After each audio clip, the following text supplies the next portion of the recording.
শুক্রবার দিন সকালবেলা ঘুম থেকে উঠতে উঠতে অলমোস্ট প্রায় 11:30টারও বেশি বেজে গেল।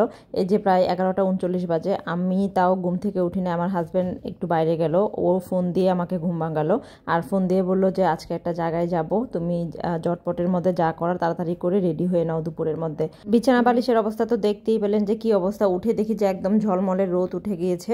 আমি তাড়াতাড়ি করে উঠে হালকা আগে একটু গরম পানি খেয়ে নিলাম। ইদানিং কিন্তু ভালোই ঠান্ডা পড়ছে, তাই গলাটা কেমন জানি খুসখুস করছিল, তাই ভাবলাম যে একটু আগে গরম পানি একটু চিয়া সিডের মধ্যে খেয়ে নিই। তারপর কিচেনে গেলাম, গিয়ে তো অ্যাজ ইউজুয়াল যেটা হচ্ছে সেটা আর কি বলবো, যে গ্যাস নাই। কোনো রকমে একটা চুলা জ্বলছিল, ওইটার মধ্যে আমি একটু তাওয়া বসিয়ে দেন মুগ ডালটা একটু হালকা করে ভেজে নিচ্ছিলাম। আর আমার যখন তাড়াহুড়া লাগে তখন আমার একটাই সলিউশন রান্নাবান্নার জন্য, সেটা হচ্ছে খিচুড়ি। এর উপরে আমি আর কোনো সলিউশন খুঁজেই পাই না। মানে আমার কাছে সবচেয়ে ইজি খাবারের মধ্যে টেস্টি এবং কনভিনিয়েন্ট হচ্ছে এই খিচুড়ি। মোটামুটি মশলাপাতি সব কিছু হাতে মাখিয়ে প্রেশার কুকার বা রাইস কুকারে বসিয়ে দিতে পারলে মোটামুটি খাওয়া যায়। আর আজকে যেহেতু একটু গ্যাস আছে, তাই আমি ভাবলাম যে ভুনা খিচুড়ি রান্না করি আর তার সাথে মুরগির মাংস রান্না করব। ফ্রিজে অল্প একটু দেশি মুরগি ছিল, ওইটাই বের করে ভিজিয়ে দিলাম। আর এখানে আমি একটা প্যানের মধ্যে তেল গরম করে দেন একে একে সব মশলা দিয়ে আগে একটু মশলাটা কষিয়ে নিব। আর এখানে খিচুড়ির মধ্যে আমি আরেকটা মশলা ইউজ করি, সেটা হচ্ছে চাট মশলা। হাইকোড যে স্বপ্নতে পাওয়া যায়, এটা যে কোনো ব্র্যান্ডেরই চাট মশলা ইউজ করা যায়। এই চাট মশলাটা দিলে না খিচুড়ির টেস্টটা অন্যরকম লাগে একদম। তারপর আমি ডালটা ভেজে নিলাম, ডাল আর চালটা একসাথে করে ভেজে নিব। আর পাশের চুলাতে কিন্তু আমি অলরেডি খিচুড়ির পরিমাণ মতো করে পানি বসিয়ে দিয়েছি, কারণ খিচুড়িতে গরম পানিটা ইউজ করলে খিচুড়িটা অনেক সুন্দর ঝরঝরে হয়। চাল আর ডালটা ভালো মতো মশলার সাথে একটু কষিয়ে নিয়ে দেন এর মধ্যে আমি কাঁচামরিচ দিয়ে দিব কয়েক টুকরা। এটা ভালো মতো ভাজা হয়ে গেলে আমি পাশে বসিয়ে রাখা যে পানিটা ছিল গরম পানিটা, ওইটা আমি যে খিচুড়ির মধ্যে দিয়ে দিব। দেন খিচুড়িটা যখন 80% কুক করা হয়ে যাবে, তখন আমি চুলাটা জাস্ট অল্প একটু অফ করে দেন এর মধ্যে একটু ঘি, তারপর একদম কাঁচা সরিষার তেল ইউজ করব। আমার কাছে কাঁচা সরিষার তেলটা সবার শেষে ইউজ করলে খুব সুন্দর একটা ফ্লেভার আসে। তারপর আমি চুলার ডাকনার ছিদ্রটা এবার এরকমভাবে একটু কাগজ দিয়ে বন্ধ করে দেন তাওয়াতে বসিয়ে দমে দিয়ে দিব। তারপর এক চুলাতে একটু তাওয়াতে গরম হতে থাকুক, আর পাশের চুলাতে আমি হাতে মাখিয়ে মুরগির মাংসটা বসিয়ে দিব। আর মুরগির মাংসের পরিমাণটা একদমই অল্প ছিল, তাই আমি এর মধ্যে একটু আলু দিলাম। আর খিচুড়ি যেহেতু আছে, খিচুড়ির সাথে তো আলু দিলে একটু খেতে ভালোই লাগে। মুরগিটা ভালো মতো হাতে মাখিয়ে দেন আমি সবার শেষে একটু হাত মোছা পানি দিয়ে চুলাতে বসিয়ে দিব মুরগিটা। মুরগি থেকে যে পানিটা বের হবে ওইটা দিয়ে কিন্তু মুরগিটা কষানো যাবে। মুরগিটা বসানো দেখে আমার হাজবেন্ড কিন্তু টিভি দেখছিল ওই সময়টায়, তারপরে ও রান্নাঘরে ঢুকলো।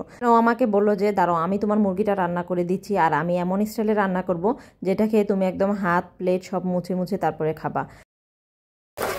অ্যাটলিস্ট বলতে তো পারবা যে বউরে একদিন রান্না করে খাওয়াইছি। ফ্রিজ থেকে 2টা কাঁচা টমেটো নিয়ে এসে সেই কাঁচা টমেটোটা একদম টুকরা টুকরা করে মুরগির মাংসের মধ্যে দিয়ে দিল। তারপর যত পারে কষানো। গাইস, উত্তরবঙ্গের মানুষ না, কষানোর উপরে আর কিছুই নাই। আমি কিন্তু আবার উত্তরবঙ্গের না, আমার শ্বশুরবাড়ি উত্তরবঙ্গের। তারপর আমি আর খালা ওর কাণ্ড কারখানা থেকে হাসতেছিলাম যে ও কি করে। খালা এখানে আমাকে পরের দিনের জন্য ফুলকপি, আলু, সিম এগুলো কেটে দিয়ে যাচ্ছিল। আর আমি বললাম যে আপনারা রান্না করে থাকেন, আমি বের হয়ে গেলাম, আমি এখানে থাকলে পাগল হয়ে যাব। তারপর আমি এসে ঘর দোরগুলো সুন্দরভাবে ঝেড়ে মুছে দিলাম, খালা পরে সুন্দরভাবে ঘরটা মুছে দিল। তারপর সব কাজকর্ম শেষ করে আমি শাওয়ার নিতে চলে গেলাম। শাওয়ার টাওয়ার নিয়ে ফ্রেশ ট্রেশ হয়ে দেন আমি জোহরের নামাজ আদায় করে নিলাম।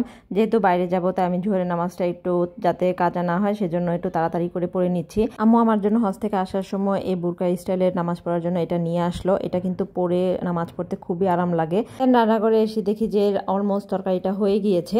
ততক্ষণে কিন্তু নামাজ পড়ে বাসার সবাই চলে আসলো।